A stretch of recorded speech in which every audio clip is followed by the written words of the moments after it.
डर अगर किसी को है तो विपक्षी पार्टियों को है, राकेश टिकैत को है। किसान को इससे कोई खतरा नहीं है।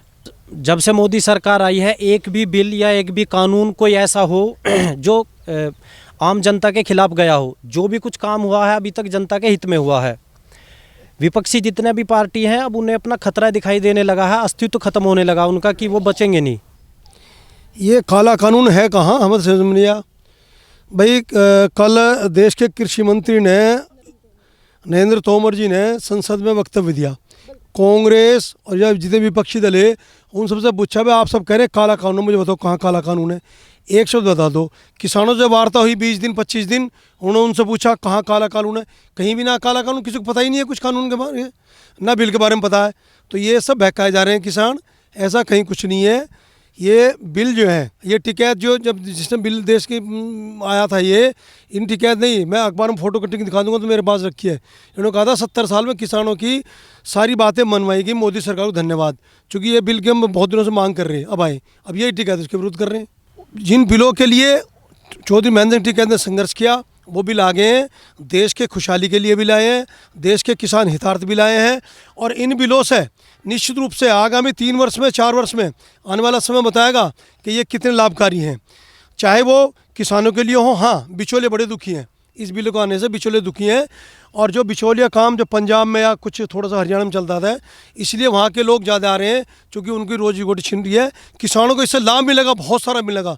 नमस्कार, स्वागत है आपका हमारे चैनल प्यारा हिंदुस्तान पर। किसान बिल को लेकर जिस तरीके से राजनीति हो रही है आज तक, जिसे हम कह रहे थे कि किसान शायद परेशान है और किसान ने शायद ये जिस तरीके से आंदोलन हो रहा है वो शुरू किया है, लगभग 70 दिन की बात हो चुकी है। और जो किसान आंदोलन था वो पूरी तरीके से हटकर आज अन्नदाता अपने खेतों में जा चुका है और जो लोग बॉर्डरों पर बैठे हैं उनका पूरी तरीके से राजनीतिकरण हो चुका है। तो अभी हम आए हैं गाजियाबाद के पास एक गांव है जिसका नाम है मंडोला, और हम आपको यहाँ पे दिखाएंगे कि यहाँ जितने भी लोग जो मेरे पीछे खड़े हैं वो सभी किसान हैं। और हम इनसे बात करेंगे कि राकेश टिकैत हो या फिर कांग्रेस और जितनी भी राजनीतिक पार्टियां हैं जो कृषि बिल को लेकर जितनी ज्यादा राजनीति कर रहे हैं, आज हम इन ये जो असली किसान हैं इनसे जानने की कोशिश करेंगे कि आखिरकार बिल में क्या प्रॉब्लम है और मोदी सरकार से क्या प्रॉब्लम है, और कांग्रेस जो आज तक 70 सालों से जिस पार्टी ने राज किया था आखिरकार उसने कितना ज्यादा लाभ पहुंचाया किसान भाइयों को। तो यहाँ पे मेरे साथ कुछ मौजूद हैं, बात करेंगे उनसे। सर, क्या नाम है आपका? राम कुमार त्यागी नाम है मेरा। राम कुमार जी, मुझे ये बताइए कि जिस तरीके से राकेश टिकैत राजनीति कर रहे हैं और वो ये कह रहे हैं कि जब तक ये काला कानून कहा जा रहा है कृषि कानून को, और कहा जा रहा है कि जब तक ये वापस नहीं हो जाता जब तक हम धरने पर बैठे रहेंगे। ये काला कानून है कहाँ, हमें समझ में नहीं आया भाई। कल देश के कृषि मंत्री ने नरेंद्र तोमर जी ने संसद में वक्तव्य दिया। कांग्रेस और या जितने विपक्षी दल है उन सबसे पूछा भाई आप सब कह रहे हैं काला कानून, मुझे बताओ कहाँ काला कानून है, एक शब्द बता दो। किसानों से वार्ता हुई 20 दिन 25 दिन, उन्होंने उनसे पूछा कहाँ काला कानून है, कहीं भी ना काला कानून, किसी को पता ही नहीं है कुछ कानून के बारे में, ना बिल के बारे में पता है। तो ये सब बहकाए जा रहे हैं किसान, ऐसा कहीं कुछ नहीं है। ये बिल जो है, ये टिकैत जो जब जिसने बिल देश की आया था, ये इन टिकैत नहीं, मैं अखबार में फ़ोटो कटिंग दिखा दूंगा तो मेरे पास रखी है। इन्होंने कहा था 70 साल में किसानों की सारी बातें मनवाई गई, मोदी सरकार को धन्यवाद, क्योंकि ये बिल की हम बहुत दिनों से मांग कर रहे हैं, अब आए, अब यही टिकैत उसके विरुद्ध कर रहे हैं। ये जो टिकैत जिस तरीके से राजनीति करने के लिए बॉर्डरों पर बैठे हुए हैं, अभी कुछ दिन पहले रो रहे थे और अब ये कह रहे हैं कि अक्टूबर जो आने वाला है तब तक हम इस बॉर्डर से उठेंगे नहीं। ये तो राजनीति कर रहे हैं जी, इसमें कहीं कुछ नहीं है। किसान तो 90% ये हमारे गांव के आसपास के और गांव के किसान हैं यहाँ, अब इनसे पूछ लो, सब ये अपने खेती में लग रहे हैं, कोई नहीं गया धरने वरने में। ये तो बाहर से फंडिंग आ रही है, ना पैसा मिल रहा है और ये अपने कर रहे हैं। अभी एक मैं तो अखबार में पढ़ रहा, किसी कर्नाटक ने किसी ने 7 लाख रुपया, हाँ 7 लाख रुपया दिया कि किसानों को आंदोलन के लिए। बाहर के लोग बगैर बात क्यों करते, बाहर देश से क्या मतलब बाहर के लोगों को, हमारे देश की अपनी समस्या में बैठ कर आत्मसमझ कर लेंगे, हमारा आपस में झगड़ा हम आपस में निपटा लेंगे। बाहर लोगों को क्या मतलब है कि बाहर के लोग कहेंगे कि नहीं भारत में हो रहा। मोदी जो कर रहे हैं देश के लिए बहुत अच्छा कर रहे हैं, और उत्तर प्रदेश में योगी जी बहुत अच्छा कर रहे हैं, इसमें कहीं कोई दो राय है नहीं। ये जो किसान हैं, अब 26 जनवरी इन्होंने जो करा है वो देश का अपमान नहीं हुआ पूरे विश्व में। जिस देश की पूरे विश्व में वाह हो रही है पिछले 3-4 साल से 6 साल से, उस देश को बदनाम करने की साजिश चल रही है। इसलिए ये कोई काला कानून नहीं है, ये किसान हितार्थ बिल है। इन बिलों में कोई ऐसा प्रावधान नहीं है। छोटी मोटी एक दो त्रुटि सी होगी, उसे बैठकर गवर्नमेंट तैयार है करने के लिए, सरकार मानने को तैयार है, लेकिन कोई काला कानून नहीं है। हम सब इसकी बिल के पक्षधर हैं। इसके तरीके से दिल्ली को ब्लॉक कर कर बैठे हैं और आम नागरिक को जिस तरीके की समस्याओं का सामना करना पड़ रहा है। आम नागरिक तो बहुत दुखी है जी, बहुत गाली दे रहा। अब देखो ना, वो सिंधु बॉर्डर पर आसपास के लोग कितने इकट्ठे हो गए, गाजी बॉर्डर पर लोग इकट्ठे हो गए। ऐसे ही आप ये बताओ, जब जो आदमी डेली रूटीन में अपने नौकरी पे जा रहा है, दिल्ली आ रहा है, जा रहा है, अन्य काम कर रहा है, ट्रांसपोर्ट का काम कर रहा है, अन्य उसका व्यापार का काम चल रहे हैं, वो सब बंद हो गए। ये तो सब वहाँ बता रहे कि मैं मट्टी गिर के बैठ के बताओ, कल तुम्हारे खेत में कोई सड़क बना दे, कोई मान लेगा टिकैत ये कि तुम्हारे खेत में कोई सड़क बना जबरदस्ती।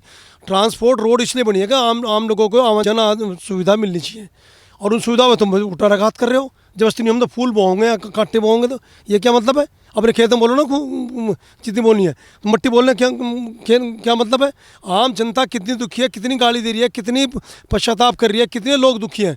लोगों को 2 किलोमीटर जाने के लिए 25-30 किलोमीटर 40 किलोमीटर दूर जाना पड़ रहा, और उसके बाद भी जो आध घंटे का रास्ता है उसे 2.5 घंटे में 3 घंटे पूरा कर रहे हैं। तो लोग कितने परेशान हैं। राकेश टिकैत जिस तरीके की बातें ये बिल पास हुआ था उस टाइम पे कर रहे थे, और अचानक से वो बदल जाते हैं और ये कहते हैं कि ये काला कानून है और जब तक सरकार वापस नहीं ले लेगी हम सड़कों पर बैठे रहेंगे, आंदोलन करते रहेंगे। इसमें ये गलत कर रहे हैं। मैं पचारे गांव का रहने वाला हूं। दिल्ली से मेरा गांव बिल्कुल टच है, सीमा जुड़ी हुई है, और उस गांव, पूरे गांव में से एक भी आदमी इस आंदोलन में ना गया है, न जाने का कोई विचार है, और मतलब जो है मोदी जी के ही पक्ष में सब बोल रहे हैं। इसके बावजूद भी ये कहा जा रहा है कि जो कानून है इसके लिए पूरे देश को खतरा है, पूरे किसानों को खतरा है। इस कानून को वापस नहीं लिया गया तो किसानों के लिए, और जो बहकाया जा रहा है, ये कहा जा रहा है कि अगर बड़ी कंपनियां जो आएंगी वो किसानों की ज़मीन ले लेंगी। देखिए, डर अगर किसी को है तो विपक्षी पार्टियों को है, राकेश टिकैत को है। किसान को इससे कोई खतरा नहीं है। जब से मोदी सरकार आई है, एक भी बिल या एक भी कानून कोई ऐसा हो जो आम जनता के खिलाफ गया हो। जो भी कुछ काम हुआ है अभी तक जनता के हित में हुआ है। विपक्षी जितने भी पार्टी हैं अब उन्हें अपना खतरा दिखाई देने लगा है, अस्तित्व खत्म होने लगा उनका कि वो बचेंगे नहीं। पूरे देश में आज भगवा है, बीजेपी है। और इस आंदोलन की अगर बात करें तो मेरा गांव यहाँ से 2 किलोमीटर दूर है, मीरपुर हिंदू, जो दिल्ली के बिल्कुल सीमा से सटा हुआ है। 2500 वोटर, 3,500 करीब के करीब टोटल लोग होंगे, लेकिन आज तक एक भी आदमी उस आंदोलन में नहीं गया। ये जो लोग जा रहे हैं पार्टी से जुड़े हुए लोग हैं, उनके अपने सदस्य हैं, बाकी कोई भी किसान परेशान नहीं है। जैसा कि अभी आपने कहा कि जितने भी लोग बॉर्डरों पर जा रहे हैं वो किसी न किसी पार्टी से जुड़े हुए हैं, इसीलिए वहां पर जा रहे हैं। पर राकेश टिकैत जिस तरीके के बयान दे रहे हैं और वो ये कह रहे हैं कि ये जो आंदोलन है ये अक्टूबर तक चलेगा। अक्टूबर तक चलने का मतलब यही है कि अक्टूबर के बाद उत्तर प्रदेश में चुनाव स्टार्ट है, तो क्या इस तरीके से योगी आदित्यनाथ जी को भरा पाएंगे ये? देखिए, ये लोग, मैं वही कह रहा था कि ये लोग अपना भविष्य देख रहे हैं, और विपक्षी पार्टियां जो हैं राकेश टिकैत जी के कंधे पे बंदूक धर के चलानी चाह रही है कि उससे हमारा काम हो जाए, लेकिन ऐसा होगा नहीं। ये तो किसान हित का बिल है, और श्रद्धेय बाबा टिकैत जी, महेंद्र सिंह टिकैत जी ने इसकी बड़ी मांग करी थी, बड़े आंदोलन करे उन्होंने, और आज कहीं ना कहीं उनकी आत्मा को भी दुख होता होगा कि तेरा लड़का पैसे के लिए क्या कर रहा है। ये सही बात कही आपने। और सर, ये इस वाली बात पे क्या कहना चाहोगे? जैसा कि अभी इन्होंने बताया कि महेंद्र सिंह टिकैत जी, जिन्होंने इन सारे आंदोलनों के लिए, जो इस कृषि कानून के लिए आंदोलन किए, और आज ये भी कानून आ जाता है तो इसको लेकर उन्हीं के बेटा इस तरीके के आंदोलन करते हैं और कहते हैं कि इसको वापस करिए। देखिए, चौधरी महेंद्र सिंह टिकैत का सर्व समाज में बड़ा नाम है, और सर्व समाज उनको बड़ा सम्मान करता है। आज भी दिल से सम्मान करते हैं, ऐसा नहीं कि दिखावटी सम्मान है। हमने देखा अनेक बार टिकैत साहब हमारे आते थे, हमारे यहाँ भी कई बार बैठ के ऐसी हाथ में रोटी ली खा लेते थे। उन्होंने किसानों के संघर्ष किया, चौधरी चरण सिंह ने संघर्ष किया, इसमें दोहरा ही नहीं कुछ। लेकिन अब उनके नाम को केवल भुनाने का काम ये राकेश टिकैत कर रहे हैं, या जो भी और लग रहे हैं। जिन बिलों के लिए चौधरी महेंद्र सिंह टिकैत ने संघर्ष किया वो बिल आ गए हैं। देश के खुशहाली के लिए भी लाए हैं, देश के किसान हितार्थ भी लाए हैं, और इन बिलों से निश्चित रूप से आगामी 3 वर्ष में, 4 वर्ष में आने वाला समय बताएगा कि ये कितने लाभकारी हैं। चाहे वो किसानों के लिए हो, हाँ बिचौलिए बड़े दुखी हैं, इस बिल को आने से बिचौलिए दुखी हैं। और जो बिचौलिया काम जो पंजाब में या कुछ थोड़ा सा हरियाणा में चलता था, इसलिए वहाँ के लोग ज़्यादा आ रहे हैं, क्योंकि उनकी रोजी रोटी छिन रही है। किसानों को इससे लाभ मिलेगा, बहुत सारा मिलेगा, इससे भविष्य मिलेगा किसानों का। ये कहा जा रहा है कि अगर आप किसानों का साथ नहीं दोगे तो अन्नदाता नहीं रहेगा, तो आपके लिए अन्न कैसे मिलेगा? आप मुझे ये बताइए कि जितने भी लोग बॉर्डरों पर बैठे हैं वो किसान है या आज भी जो खेतों में लगे हुए हैं वो किसान है? नहीं, खेतों में लग रहे हैं किसान, तो आप देख लो, खेतों के चारों तरफ घुमा के देख लो कैमरा, ये सरसों बूरी है, गेहूँ बूरे हैं, ये सारे किसान खड़े, सब खेतों में से आए हैं। ये आपको देख के कैमरा देख लिया, चलो भाई चलो किसान, चलो भाई क्या बात हो क्या नहीं। हमारी गाय है वो सब खेतों में लग रहे हैं, किसी को फुर्सत नहीं है। और जब आंदोलन शुरू हुआ ना, उस टाइम तो बुआई का टाइम चल रहा, कोई भी एक आदमी को फुर्सत नहीं है, ना किसान को, ना मजदूर को, ना काम करने वालों को, किसी को कोई फुर्सत नहीं है। ये तो बगरबाद का प्रोपगंडा जमा दिया इन्होंने, वहाँ से चले गए MSP पे बात कर लेंगे और बाद में जाके जम गए, क्योंकि बाहर से फंडिंग आ रही है, फंडिंग आने में दम गए। ये अपनी भाषा नहीं बोल रहे, ये विपक्षी दलों की भाषा बोल रहे हैं, क्योंकि उनसे पैसा लेके ये आंदोलन चला जा रहा है। अभी कुछ दिन पहले जिस तरीके से राकेश टिकैत रो रहे थे, वो तो सब ड्रामा जी। देखो, दूसरा आदमी को बदनाम करने के लिए वो कर दो, चूँकि उस दिन वहाँ उस दिन गाजी बॉर्डर पर 100 आदमी नहीं थे। इन्हें दिखा तो गिरफ्तारी होगी, पुलिस प्रशासन ने गिरफ्तारी पूरी कर ली, तैयारी कर ली। 26 जनवरी में जो कांड करे इन्होंने, एक मतलब तुम लिख के दे रहे हो कि हमारे ट्रैक्टर बिल्कुल ठीक से बाहर दिल्ली आउटर घूमेंगे, फिर तुम घुस जाओगे दिल्ली के अंदर, तिरंगे झंडे अपमान करोगे। और देश के ऐसे जवानों को, दिल्ली पुलिस के जवान 515 जवान घायल हुए कि हड्डी तोड़ गई इन्होंने। कौन जिम्मेदार है इसके लिए? ये कहते हैं कि नहीं पुलिस प्रशासन जिम्मेदार है, प्रशासन क्यों जिम्मेदार होगा भाई? तो लिखित में तुम दे रहे हो कि हम ट्रैक्टर रैली काट देंगे, तुम मना कर रहे, तुम मान नहीं रहे। प्रशासन ने रूट दे दिया, कह रहे रूट तुम्हारा बंद कर दिया। रूट कौन बंद कर देगा तुम्हारा? तुम्हें कहा था दिल्ली से बाहर में रैली काटो, तुम घुस गए दिल्ली के अंदर।